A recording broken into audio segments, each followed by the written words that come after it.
This is Behind the Headlines, with behind-the-scenes analysis on issues affecting Pennsylvanians, sponsored by the Susquehanna Valley Center for Public Policy. Now, here's your host.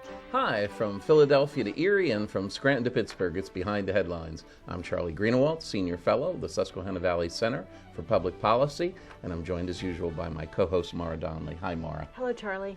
Why, today we have a special guest to talk to about transportation. This is one of those issues that never seems to have an end to challenges that we all got to encounter. get around. We got to get around. Transportation. Today we're fortunate enough to have Bob Latham with us. Of course, Bob, you are the Executive Vice President of the Associated Pennsylvania Constructors. Charlie, Maura, good to be here welcome back. And bring a whole slew of challenges with me. I'm going to let Maura start us off. Good.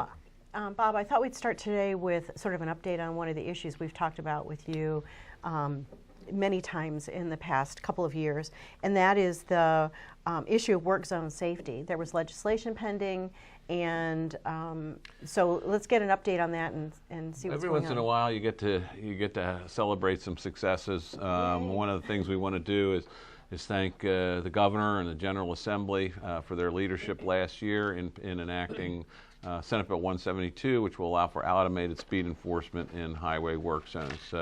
One of the most important things when you talk about transportation is transportation safety.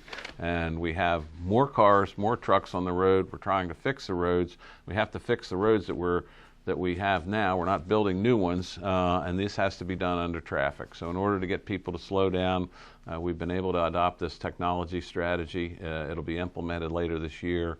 And we had tremendous leadership from bipartisan leadership on both sides of the aisle in the General Assembly, and of course the support of Governor Wolf. So we appreciate that. Oh, that's great news. Very good update. Yep. Thank you. Yeah. Well, Bob, not to throw too much of a challenge at you, but this has been a challenge for the state since it began. And everybody is just turning their head and ignoring it and looking the other way, kicking the can down the road, so to speak, as you hear that expression in public policy all the time.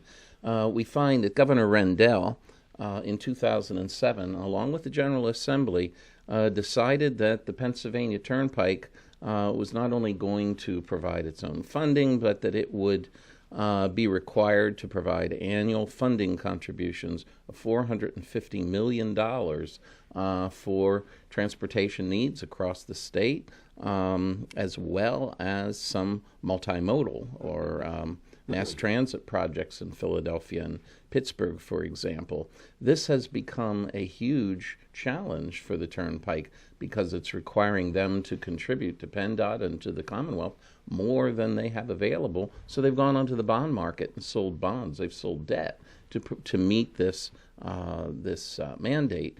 How long can this go on, Bob? Where are we headed? When will this be addressed by the Commonwealth? Well, the Act 44 issue that you just described, Charlie, was kind of reaffirmed in 2013 under the major transportation bill that we talked about before. It was the funding source that was identified for public transit. Not, again, I want to point out, not just Philadelphia and Pittsburgh, but they get the lion's share of it, but all across the Commonwealth. And it essentially, as you described, the Turnpike charges tolls for trucks and cars, uses the revenue from that to sell bonds. That money is then provided to the Public Transit Assistance Fund and some other things. Earlier this year, or last year, a group of independent truckers filed a lawsuit alleging that is unconstitutional. So that case is in federal court. As a result of that, the Turnpike is not able to go to the bond market, and so on an annual basis, they have been selling about $450 million worth of bonds. So they're starting last July. That's been disrupted. So now we're about $337 million of those transfer payments that have not been made. Now, up until about now, there were some reserves at PennDOT that were used in order to kind of keep these monies going. But now what we're seeing is the public transit agencies are unable to fund capital programs going forward. So right now, as far as the operations, are the buses still running, the trains still running? Yes, they are. But if something doesn't happen soon, then to alleviate this, then they're going to have to stop all these capital projects and use that money for operating. So the replacement of trucks, trains, and buses, the fixing of tracks in Philadelphia, and those types of facilities are being disrupted. Originally, this was going to have to be solved by 2023. Now, it depends on the judge's ruling in this case. She could throw the case out, she could send the case to trial, or she could rule on the merits. So this has been in her hands for some 6 months, and it could go on forever. The bottom line is really, when it gets right down to it, from our standpoint, we've been using other sources. In other words, rather than using kind of general fund sources or maybe local, regional sources of revenue for public transit, we've been using kind of other sort of creative ways like this.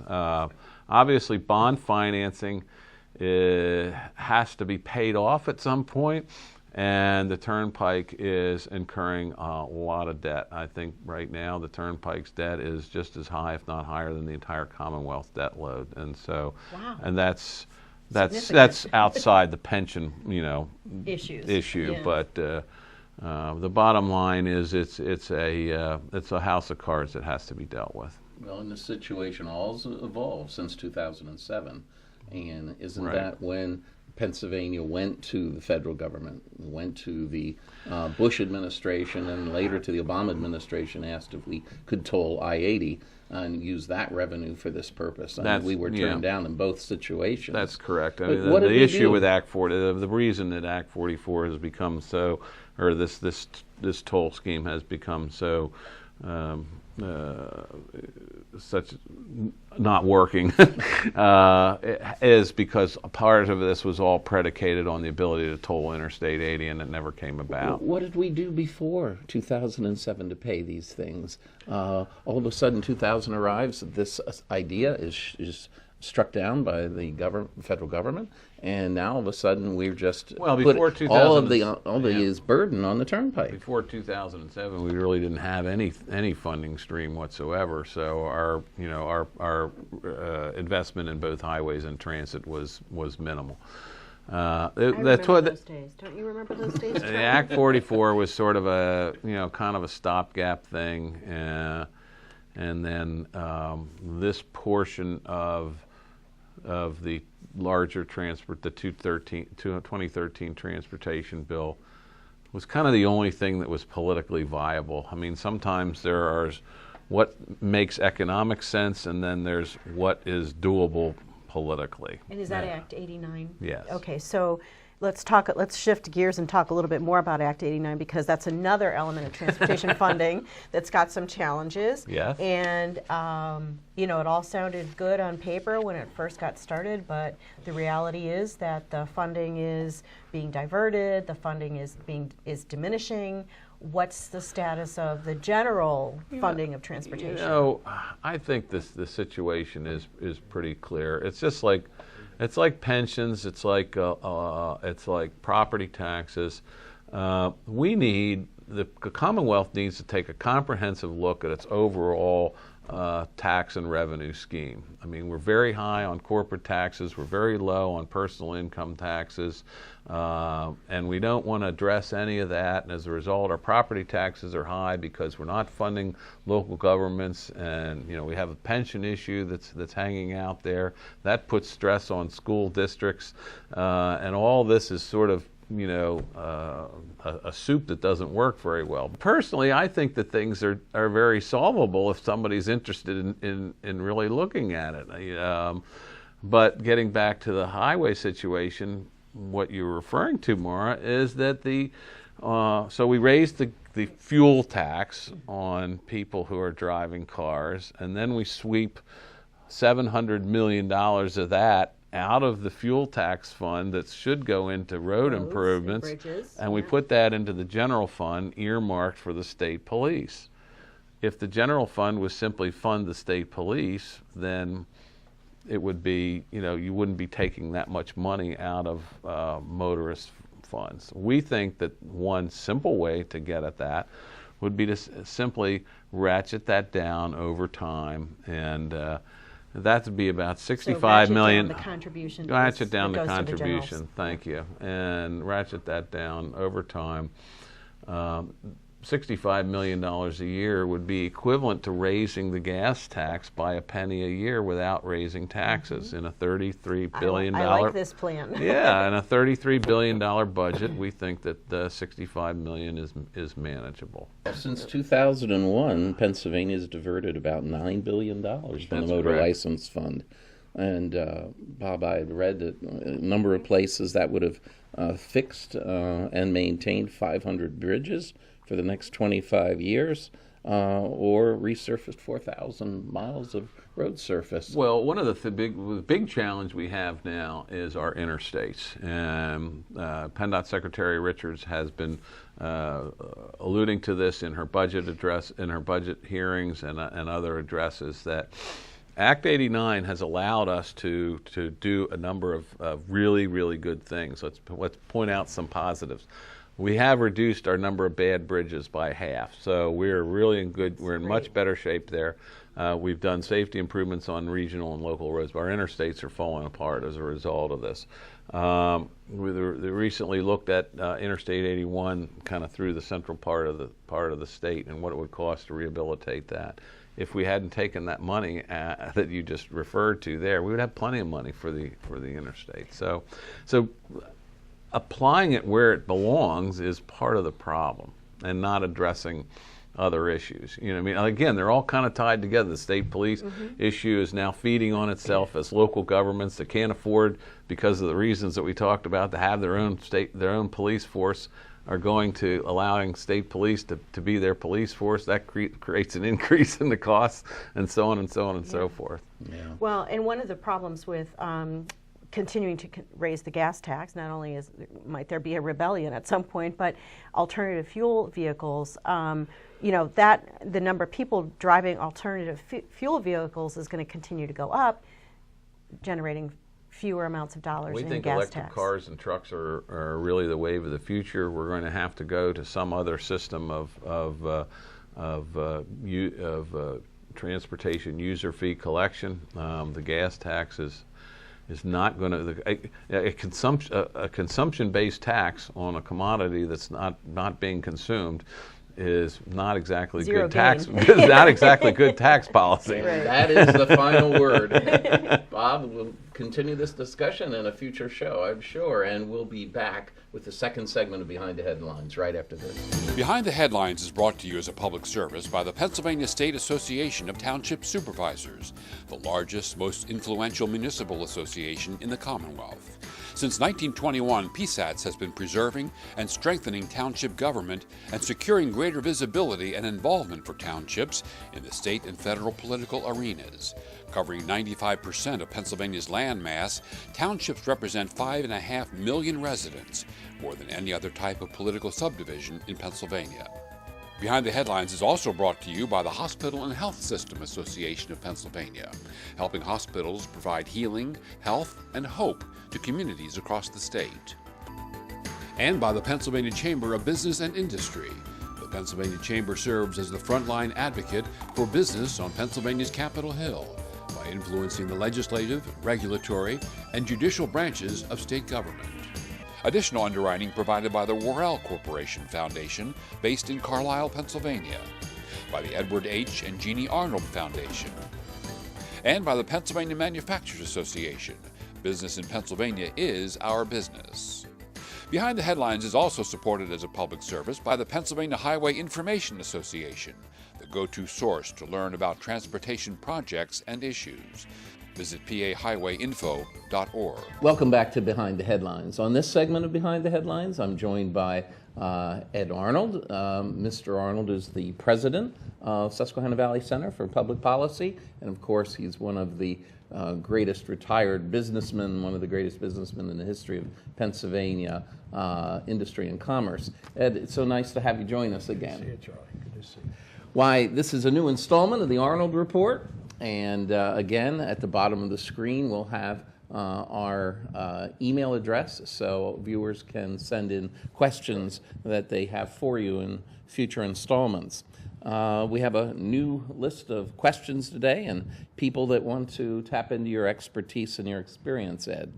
The first question is something that we've talked about before, and you had really boned up at one point, and I think you know more about this than most people today, and that is about blockchain technology.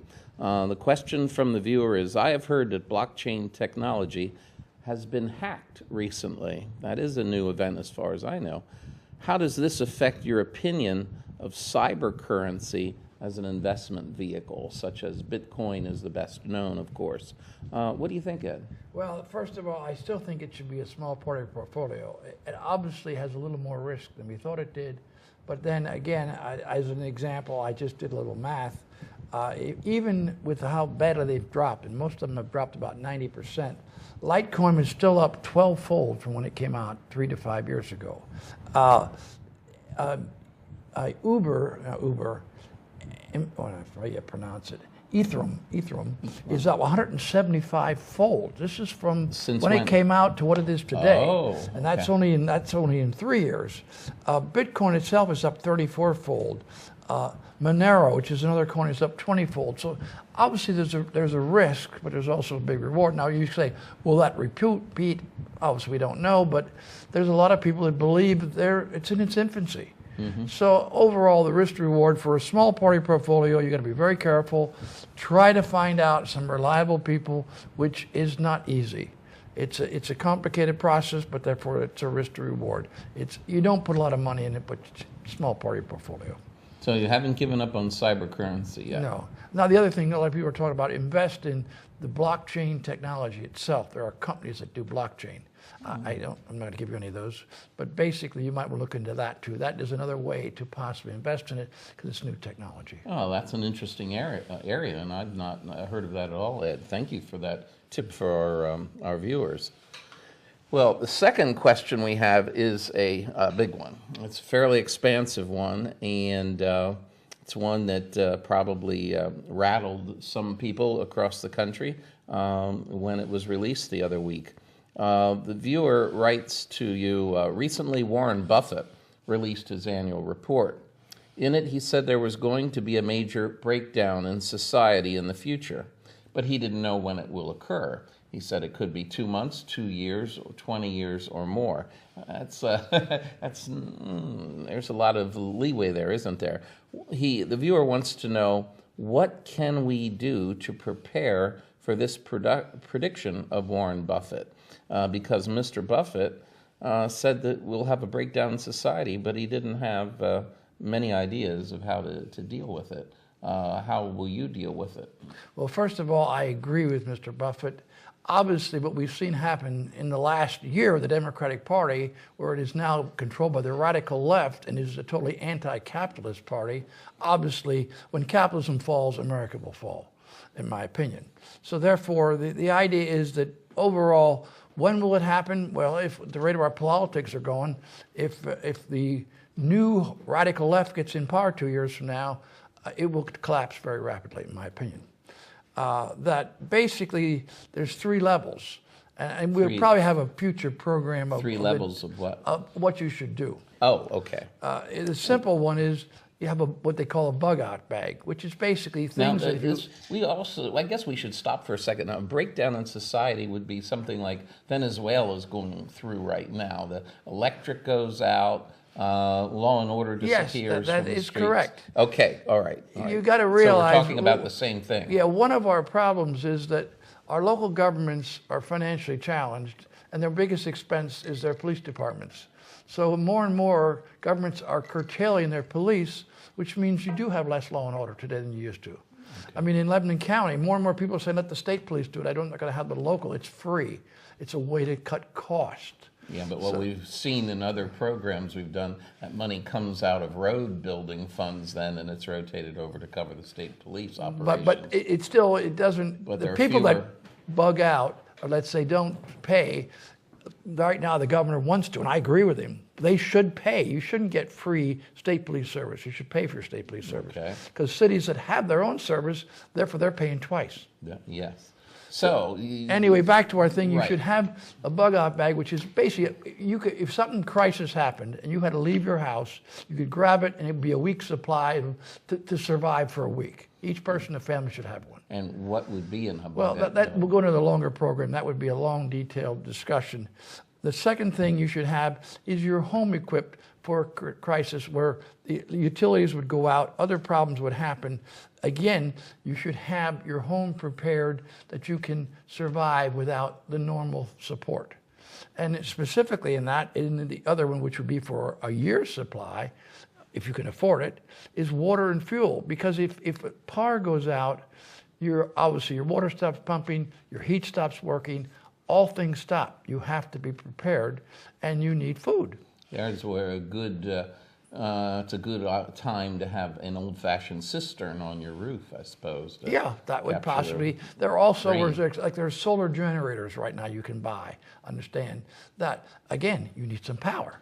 So basically, there's a lot of different things you should be looking at, and we should really have a long program on what they consist of. I think the viewer here was kind of surprised that Warren Buffett would talk about this possibility, but then not have any advice on how to deal with it. So, well, he's part of the problem because he's supporting the radical left. Oh, so therefore, anyway. Well, number 3. How do you feel the current climate is for investment in real estate? Basically, sort of leading in for this previous subject, obviously, I would think you should be more liquid, and real estate is not liquid. Plus, today, real estate is pretty expensive. So I just noticed in the major hot home markets throughout the country, in the West Coast, like San Francisco and Seattle and so on, the markets either peaked or actually dropping. So overall, I would say that real estate has run pretty hard, plus the fact that it's illiquid. I would not recommend it. Okay. Question number 4. This viewer has watched the show before and has listened to you, and he knows some of your history. He says, since you were a trucking company executive, do you feel that I should still want to attend trucker school if there are plans for self-driving trucks on the horizon?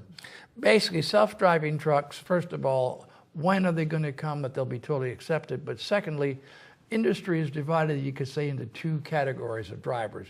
Long-haul drivers and the overwhelming majority are short-haul drivers. If we're going to have automated trucks, it's going to be over the road driving from the Mississippi to the Rockies or something, not driving around New York City. So basically, right now there's a tremendous shortage of drivers. So even if they were 20% were eliminated, which I don't think it'd be anywhere near that number, there still would be a demand because overall there's a lot of the aging of the industry. There's a lot of old drivers are going to be retiring. In my opinion, your job would be secure for a long time, and wages are going up substantially because of the shortage. Okay. Here is a item that you see discussed frequently when we look at investment, and that is, how can I increase my risk tolerance? That seems to be a very personal question, but this viewer wonders. Well, let's say, based on what we just talked about, since this existing is becoming more risky, I don't think you need to. I'm assuming you're talking about in your investments or things like that. I would think you should be less risk. You should be more risk adverse. So I don't think you should want to increase your risk tolerance. Oh, okay. All right. This is a 2-part question next. How much time should I spend researching stocks before I decide to buy one? And I'm a beginning investor. How many stocks should I buy to begin my portfolio? In my opinion, as a beginning investor or as a limited investor, you do not want to try to pick stocks. You should basically try to find a good mutual fund, a good exchange-traded fund. You can therefore decide, check their records, how well have they done, what are their fees, and so on. But to try to particular individual companies, unless you have some specific sort of, you could almost say inside information because you work in an industry or you work for a company you're impressed with and you know the competitors or something like this, unless there's something very unusual, the answer is you should stick with professional assistance to do it, not pick your own stocks. The risk-to-reward ratio is very bad when you do it yourself. Well, how many stocks should one have to start a portfolio? Well, therefore, again, I'm saying you would hire a mutual fund who has 50 stocks. Or more. Okay. Or maybe some might be less than that, but that's the general speaking. So you would automatically be diversified. Okay. Because again, I'm looking for less risk. Very good. Well, speaking of risk, then a follow-up question would be, should I, as an investor, be using a quote-unquote stop loss on my investments? First, I guess we need to ask you, would you please explain to our viewer, what is a stop loss? The stop loss basically is you notify, let's say you bought a stock for 50, you would mentally, it shouldn't really depend on your broker to do it because they may not do the best job. But if you watch it yourself, if that stock drops to 40, you no longer try to be objective because there's a big problem in investing, and that is you stick with your losers and you sell your winners because you say, well, they'll come back. No, a stop loss says if I bought a stock for 40 and 50 and it drops to 40, I sell it. I don't care about anything else. I'm automatically, that's my thing. I'm going to sell it when it drops down so hard because something must be wrong that I don't know about, and I'm selling. Don't reevaluate, sell. That's what a stop loss is. And the answer is yes, it is a very important tool, and you should use it. It definitely will save you from major big losses. Sometimes you'll miss some rebounds, but overall, it's a good strategy. Okay. Where do you see stocks trending in the next 2 years? Basically, I think they will be up maybe slightly or flat. I do not think that we've had a very big run here, and I don't think we're going to see a lot more of it. Okay. How many differences are there between a full service and a discount brokerage investment firm? Again, I think it's more depends on the individual broker, his advice, your relationship with him. His company, most either kind, can give you the information you want if you really want it. Again, it would only be to help you find a mutual fund or a ETF because I really don't think you should be buying stock. Okay. And lastly, what is the best use for cash on a company's balance sheet? That again is there's so many variables there. Depends where their company is, what they need the money for, what their opportunities to use their money for. Obviously, if they don't have the ability to reinvest in their own company, to buy back stock is a good idea rather than increasing dividends. Okay. Well, we want to thank you for another episode of the Arnold Report, and we have a couple new shows coming up with you in the near future. So we look forward to those, Ed, and we'll see you then, and we'll see you again right back here again next week. We'll see you again on Behind the Headlines.